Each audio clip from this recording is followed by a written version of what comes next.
What started as an imaginary assistant and grew into an alter ego named Sloane is now Sloane, a platform to curate real advice over algorithms, built to help you lead the life you want across entrepreneurship, relationships, navigating realities, and perseverance.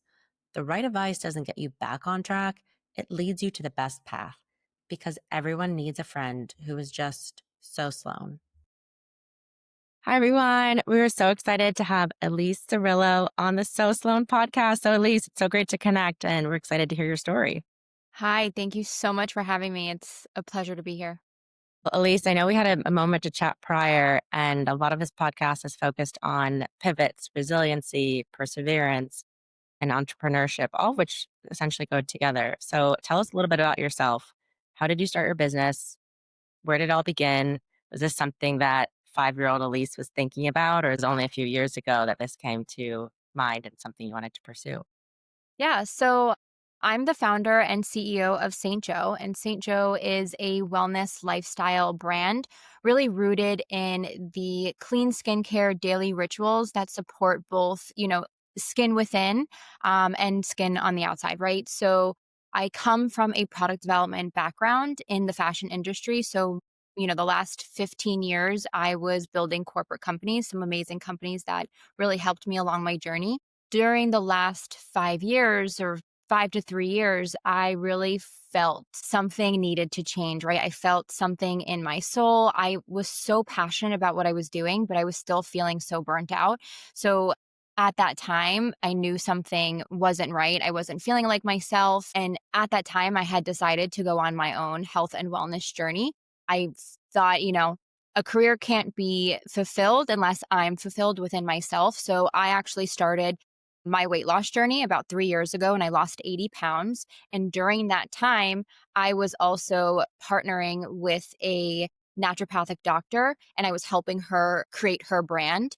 And while I was jumping into the beauty industry, I just saw how much there was so many misleading claims that clean there was really no standard, every brand was different, right? So me as a person trying to understand my own health and wellness journey and how honestly how overwhelming it was. Where do I start? What do I do? All these trends, all these supplements, all these skincare products, diets, exercises, right? Everything. So, And I right. just exactly, I felt a calling to there has to be someone else out there feeling so overwhelmed with what to start, what works, what doesn't work, right? And I felt this calling that someone else had to be feeling that way. And realistically, that journey put me on that there has to be a better way. There has to be a simpler way. There has to be a brand for someone to go to and trust and just know that we're taking care of them from the inside out. And I think it's like interesting how you have this personal story where you reach burnout and you're going to the natural path. You're trying to find these solutions. You're saying, I know this is not just me, this is for everyone. And like this is where like that product market fit comes into play. And I'm sure the natural path is telling you about other patients who are saying, I'm seeking these alternatives ways to heal and get better. And what's so interesting about wellness is we're all on our individual wellness journeys.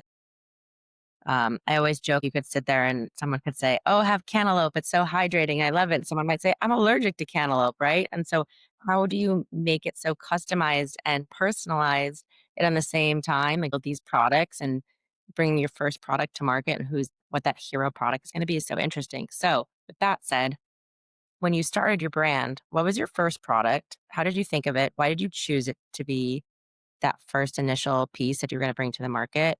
And how did you build that brand around?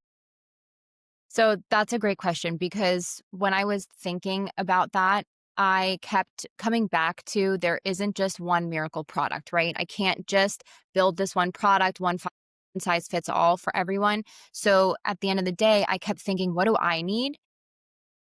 I need a ritual. I need something that I know what goes first, what goes second, what goes third, and then be done, right? So that's really where I found that I needed to bring a ritual, a curated 5 steps, 7 steps to the market for women or anyone who just doesn't know where to start, right? It's like 101 into skin health.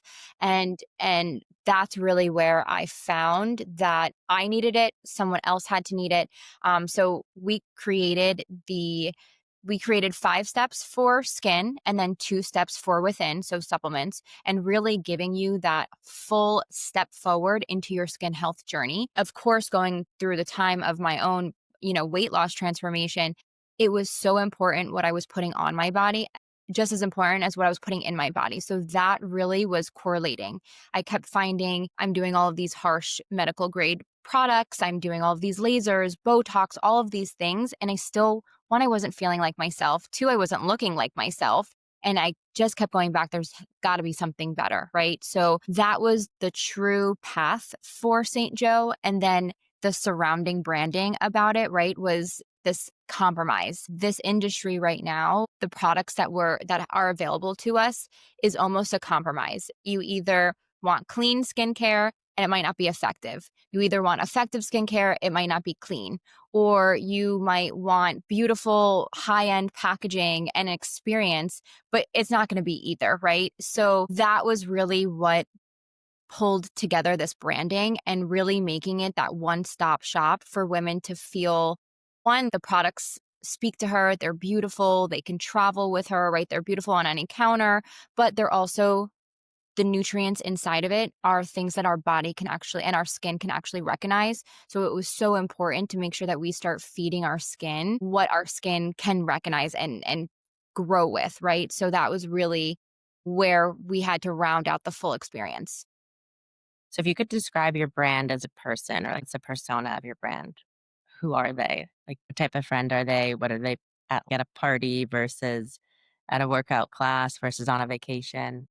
Yeah, so I love to say she's almost everything we want to be, but we have her inside of us, right? So, yeah, she might be the cool girl, she might be, beautiful on the outside, but what's on the inside is just as beautiful. And I think that's what we all try to strive for, right? And I believe that St. Joe as a person is comforting, is luxurious, but also full transparent, right? Everything on our label, everything that we put in our bottles, we don't hide from. So I feel that has to bring into that confidence role, but also simplifying, right? You don't have to be the biggest, prettiest person in the room, but you have to stand for it and you have to be true to what you believe. And that is definitely St. Joe.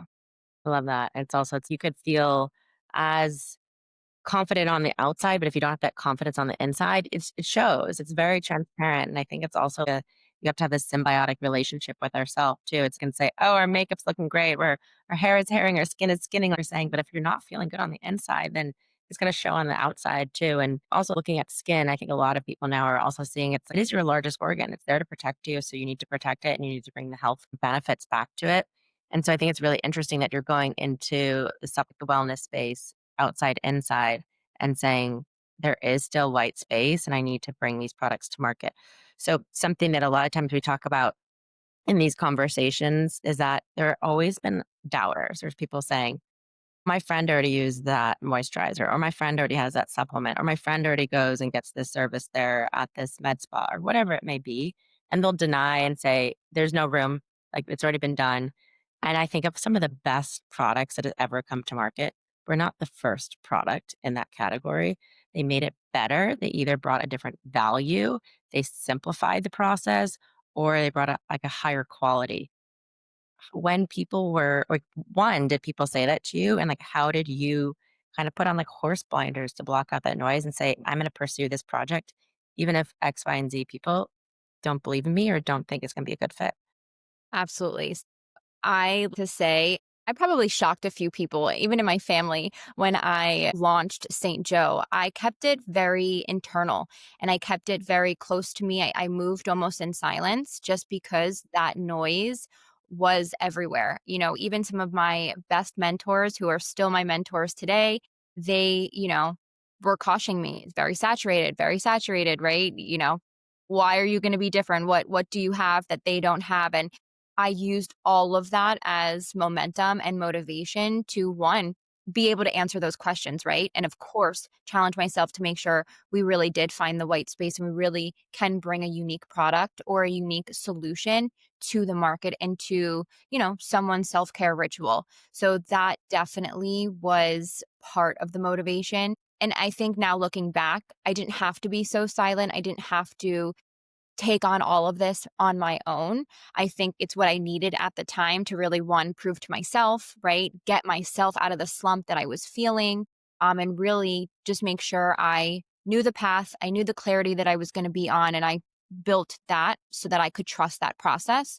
But I think now looking back, it's okay to let some people in. It's okay to ask for help, right? It's okay to, find that balance that I think we all do need. You need to keep things internal and find out what's going to work for you, but you also, doesn't feel good. I always say that it doesn't feel good being alone at the top. So you got to bring your people with you.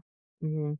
Do you ever have a thought that comes to mind of like fear of failure? Where people say we live in such a public facing world right now, like whether you're a celebrity or not, everything is very external. It's on social, it's all across digital. People can see very much in people's lives, and it's scary. I think before it was you were in a silo and you built a brand, and people might not know about the success or the failure. And it's almost everywhere right now. So like how do you approach that?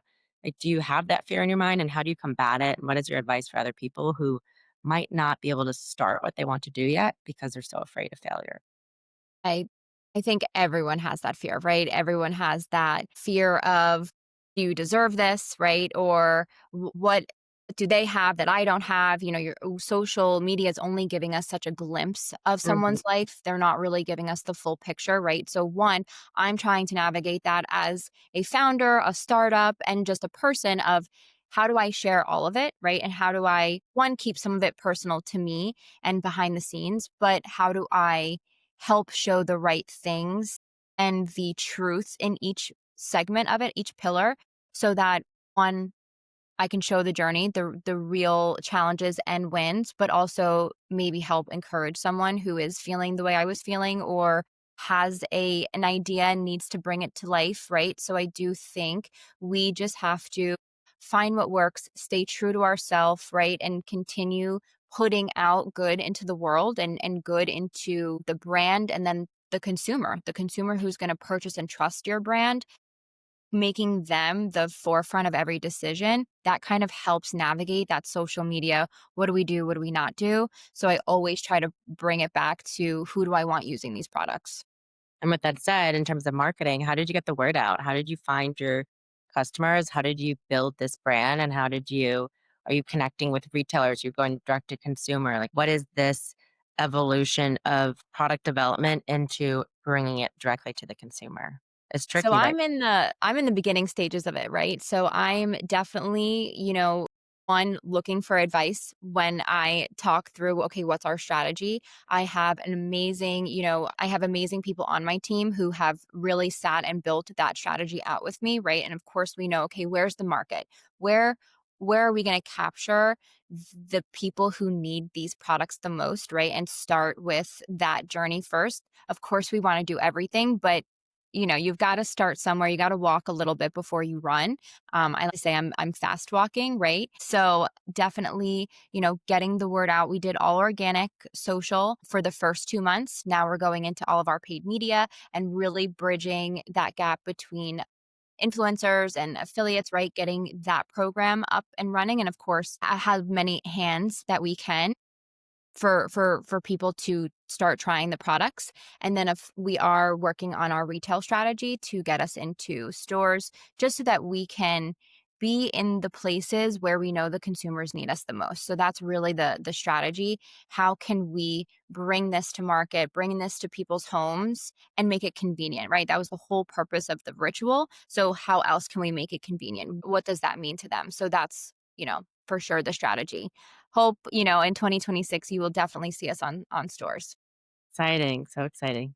And with that said, in terms of that product market fit, bringing these products to people, there's a lot of noise. So, in terms of building your brand and building your vision, and I know you've talked about the persona and finding the white space, do you have any advice for other entrepreneurs without giving away your secret sauce of when you're either building a business, whether it's a service, consulting, it's a physical product, it's a software product? How do you become that razor focus? Do you believe that niche is better than reach, or do you want to reach out more to the masses? Or how would you carve yourself into, or maybe how do you get a slice of the pie that's the market, or how do you carve yourself into the rock that's the market and find your footing? How do you stay true to your brand without straying? So I think almost any entrepreneur will be faced with this throughout their entire career, right? And I think right now, just knowing that you have to trust the process and you have to have a North Star. You have to know where you want to be, what consumer needs you, right? And really have that consumer in all of the decisions you do. Your social media posts, your ingredients, your packaging, your storytelling, your messaging, your mission, right? All of that. If you have that North Star, it is so easy to make quick decisions, to make expensive decisions, right? Because you know you have to be true to the brand, to yourself. So I always say, know your North Star, right? In that North Star, there are so many things, now people are like, "Oh, we can do this, we can do that," right? We need this product, we need that. And the point of St. Joe is to simplify and give her or him essentials that they really do need for their skin health journey. And I think knowing that and always asking that question, right? Have a question that you almost ask yourself all the time when you need to make those types of decisions or when you are being pulled in different directions. Does this make sense? Is this an essential, right? Do you need it every day, 2 times a day, right? So that I'm really using that as my, is this just another trend and another fluff, or is it actually going to improve someone's skin health from within or on the top, right? Yeah, is that product efficacy too. If you believe in other people believe in it, and then you could put a use case behind it. It's very Right. true. Exactly. I think for me, I'm thinking of new products. Okay, what else am I missing? Right? I'm using Mm. all these Joe products. What else am I missing? That is really something I always go to grab, and it's my favorite, and it's not mine. How do I make that? What do I wish was better? What are the ingredients I would want to swap? Right? So I'm always trying to understand a day in a life of the women behind the brand. What else do they need or do they cherish? Right? And then we'll definitely follow that path. Plan is a consumer market right now versus brand driven market of, it used to be brands would come out with products and say, "You need this. This is for you." And now it's really listening to consumers. What do they want? What are people's complaints? What are their struggles? There might be a clean product, but it's not efficacious. They're not going to see their fine lines and wrinkles be diminished, but it's good for their skin.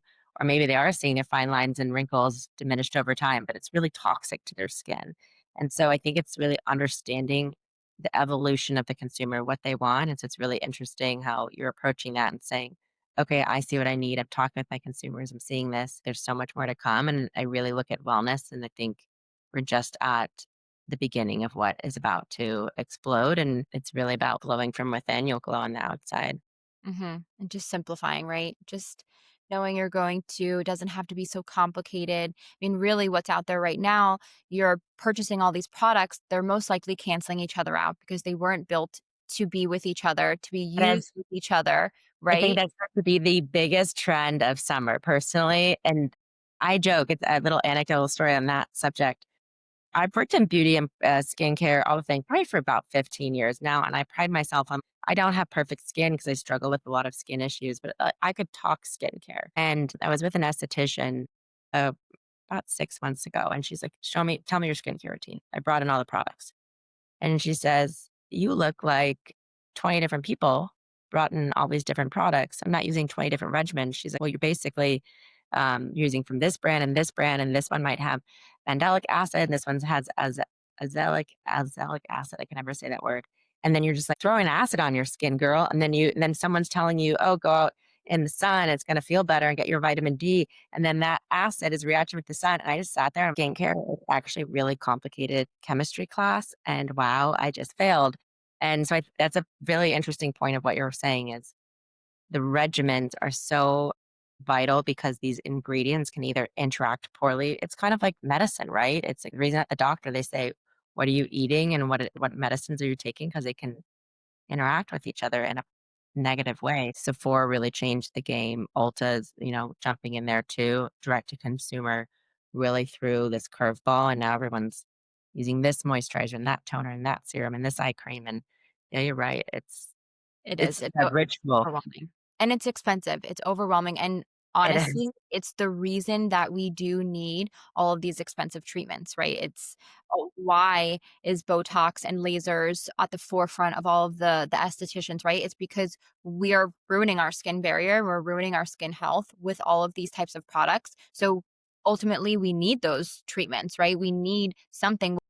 Why isn't it working, right? Even after you do a laser 6 months later, why do I need another laser, right? Why? They're expensive and time, the downtime. And I kept just asking myself, "What is it?" Right? I'm the first person, you could sell me anything. You tell me I need a laser, okay, let's book the appointment, I'll take the laser, and I kept understanding, "Okay, this can't be. I'm barely 30, I'm 35 now. There has to be something better. I can't sustain this forever. What's my skin gonna Yeah. look like?" My mom would always say, "Your skin's gonna look like fall off by the time you're 50," right? That is a good point, though. It's like in your 30s, you can get like one more injection or this laser and book this appointment and go to this esthetician and get this facial. And then you sit there and you almost do the math, right? You're like, if I were to do X times X number of years, oh my gosh, you could buy a house with that money. I think women are especially put under such pressure to look perfect all the time, no matter what your role is. If you're the CEO, if you're the marketer, if you're the analyst, I don't care what your role is. You are under pressure to look 5 stars every day, on top of being on social media, on top of societal pressures, and everyone pushing this anti-aging, which is really rough because it's someone on the other day said, I'd rather be aging than the opposite, which would be not breathing. Why can't we look at that? And why can't some of these younger generations almost approach it with less hostility, but more of this, we're all in it together. We're all on the same planet together. I know. But I think what's important too is, medical grade skincare came out when I was, probably years ago, right? Those harsh rituals, but they were rituals. And that's what I felt like was really gaining the attraction of women is they knew exactly what they needed, right? Some of these amazing companies out there that really do help change your skin, but that's the issue. It's changing your skin. And if you don't keep using them, your skin doesn't know what to do because you basically told your skin it doesn't have to work. The products are going to work for your skin. So we're trying to bring back products that your skin can recognize and your skin can start doing the work. Because if your skin's doing the work, it's ultimately slowing down the aging process, right? So that's why it's really important. Some of these harsh products, I was nervous to stop doing them when I was starting to formulate, right? But being fully off of a medical grade skincare ritual for over a year, I don't need Botox as much. Your skin is novel. My hormonal breakouts are honestly very far and few, and I used to suffer from them.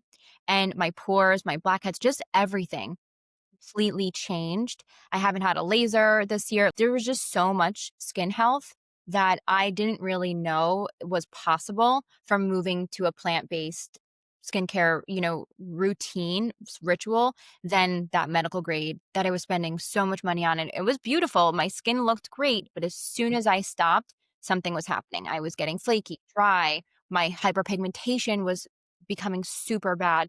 I was getting more burnt in the sun, right? So all of these different things were happening and no one could answer. No one could answer it. You'd go to That your was esthetician, the they'd naturopath came in and that kinda helped restructure that. Because when I think of naturopaths, I think of many times we go to other doctors and they say, "Here is a pill or here is a cream or serum, and we'll fix it." But it's like Band-Aid. It's a bioidentical, so it's replicating something that your body's supposed to overproduce or underproduce. But then a naturopath comes in and says, "You will take this supplement and be on this regimen," and then your body's gonna say, "Oh, I'm not producing enough of this, so now I'm gonna start this acceleration process. I'm gonna produce it." So, like, the minute you stop, it's not saying, "Oh, no, goodbye." It's saying, this is something we need to continue doing and we're teaching it. So rather than, I always like think of it almost as a parent child relationship. If someone's constantly tying their shoe for their child and the child's at school and they don't know how to tie their shoe, it's not okay. But if the parent sits down, spends a little bit extra time with their kid and says, all right, I'm going to teach you how to tie your laces and I'm going to secure your sneakers. And that way, when they get to school, they can tie their shoes. And I think that's what naturopaths do. And that's what your brand is doing too. It's not a Band-Aid, it's restructuring the skin and teaching the skin better habits. exactly. You get it.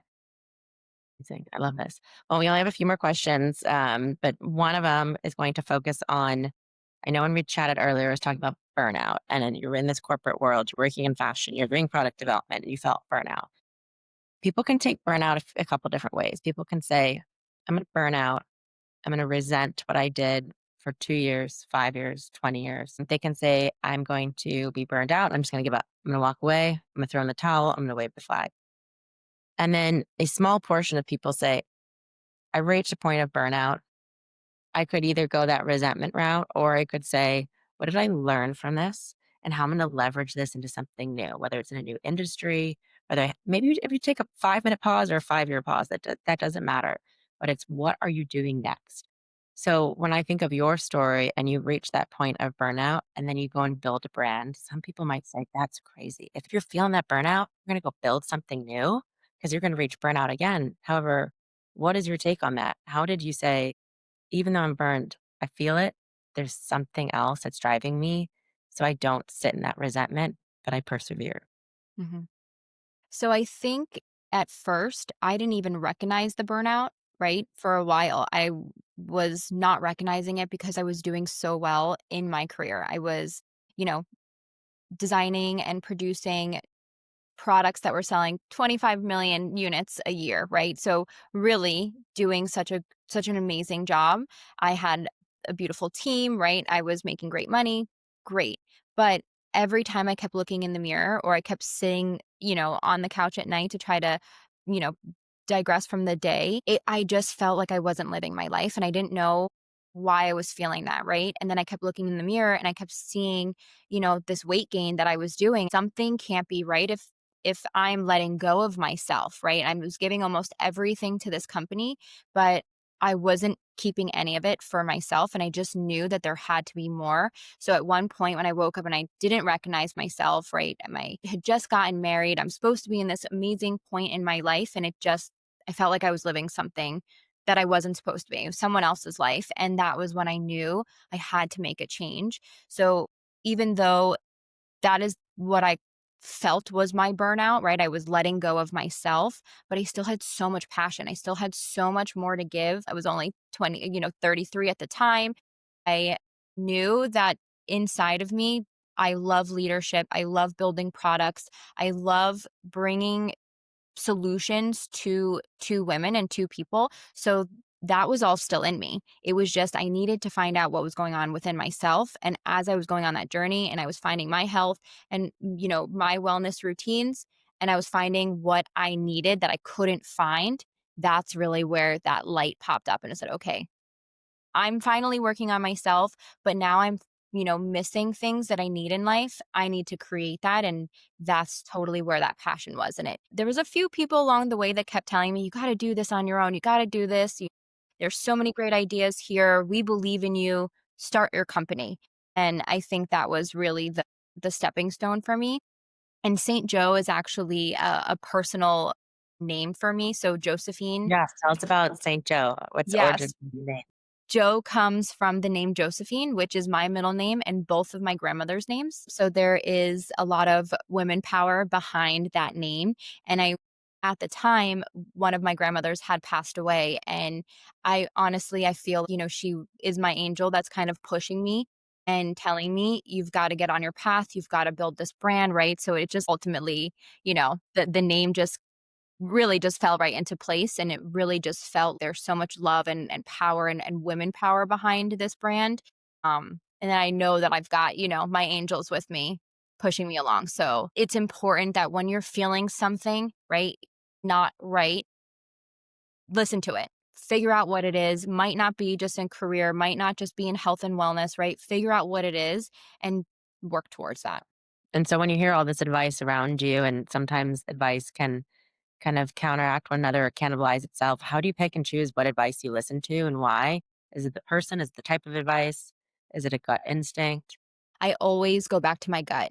Always. I love to hear everyone's opinion. I love to, um, you know, get extra opinions. So if my marketer is telling me one thing, I'll call up someone else. What do you think about this? Right. And then I'll take both of that and I will then, what does my gut tell me? I've gotten this far. You have to trust yourself, right? And you have to trust that you know what's right for your brand.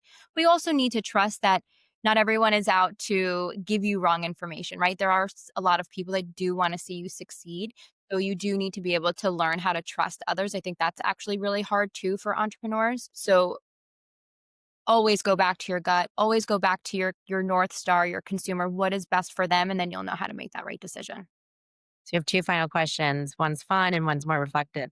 So I know St. Joe is a ritual, it's a regimen, but if a consumer can only pick one product to start, what product would you recommend they start with?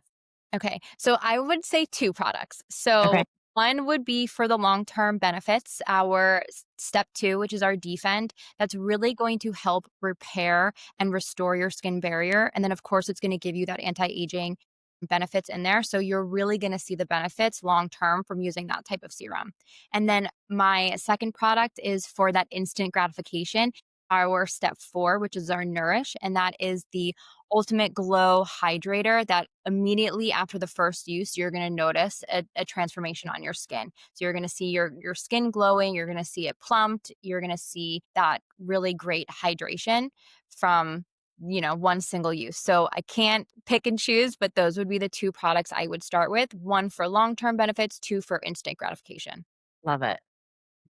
Well, we'll definitely link the product so people can go and discover it and try out St. Joe for themselves and see their glowing skin so soon. And so, our final question, it's a very reflective question. It comes from a Mel Robbins podcast, and it's where do you sit in the stands in your life, Elise? And what it means is whether you're a sports fan or not, it could also have to do with the theater or any type of performance. If you're sitting on a basketball game and you're saying, why is she throwing the ball to her? Or football, and you're saying, why is he running down the sideline? Doesn't he see the person coming behind him? Maybe you're at the theater and you're saying, why did she deliver her monologue that way? And whether they're saying it out loud or it's our inner dialogue, they cannot hear us. And many times in our own life, we have that inner dialogue. We're saying we're going to start doing something, we're going to stop doing something, we're going to change the way we're doing something. For me personally, it's that post-it note on the bathroom mirror or just tons of iPhone notes that, come up here on a walk and there. And whether we look back in 2 weeks or 2 years and it's never happened, it's why aren't we running into this, why aren't we diving into the field, right? Why are we sitting in the stands? And so, at least where in your life do you feel that you're sitting in the stands and why? And how can you almost interpret this as something that you're looking forward to the most? Or I should say that it's not about always looking forward to the most. Some people say, I'm a start or stop. But most people so far have said, this is what I'm most excited about to come. Yeah. So I think social media is a big part of that, right? And that's your almost your arena and that's the field. And you're seeing all of these entrepreneurs that have made it, right? And they're successful and their brand is big and their headquarters are beautiful. And those are all the things that I aspire for, right? But I'm on that other end of it. I'm on that beginning side of it where they started, right? Everyone has to start somewhere, but I haven't reached that part yet. So for me, sometimes I get that, "Oh, I just want to get there. I just want it, you know, 3 years from now have that, but I think I keep remembering that there is so much joy in the journey that if you don't appreciate it and you don't recognize it while it's happening, you're missing the whole point, right? You're missing the amazing moments, you're missing the team building, just all of those things. I think, there's why that you have people on the bench, there's why you have people on the stands, that it's all so important to the whole game itself, right? And this is a game we're playing. And I think, the people on the field are so critical, but the people on the sidelines are just as critical, and the people in the stands, right? If you didn't have people in the stands, what's the point of playing the game, right? They wanna play for the Where you fans, are. so you need the entire field to get to where you wanna be, and I think just enjoying that journey and recognizing, we get all these small publication features and every single one is still special, right? Still special. Did anyone read it? I don't know, but it's special because it's the path that's getting us where we wanna be. 3 years from now, I couldn't have even imagined this. So just take those moments and don't take them for granted. You just gotta trust the process and enjoy the journey. There's a really beautiful answer. I've never heard anyone answer that way of like it's like this holistic approach of you need the critics, the people cheering you on. You need to be the person who's on the bench, ready to dive on in, not knowing what's next, and also maybe the quarterback who's in the prime like hot spot. So wow, that is really interesting. It is. We live in an ecosystem, right? We're not in these silos.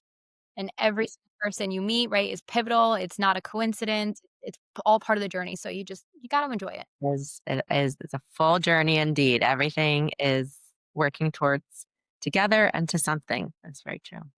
Elise, where can people get in touch with you? Where can people find St. Joe, social media, what and more? Yeah, so you can follow St. Joe at Shop St. Joe on Instagram. You can shop us at www.shopstjoe.com. And then of course you can find my personal page as well through that. Perfect.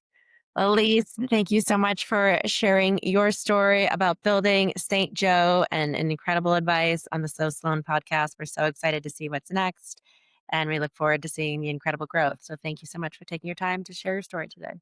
Thank you so much for this wonderful conversation. Thank you for having me. Bye, Elise. Bye.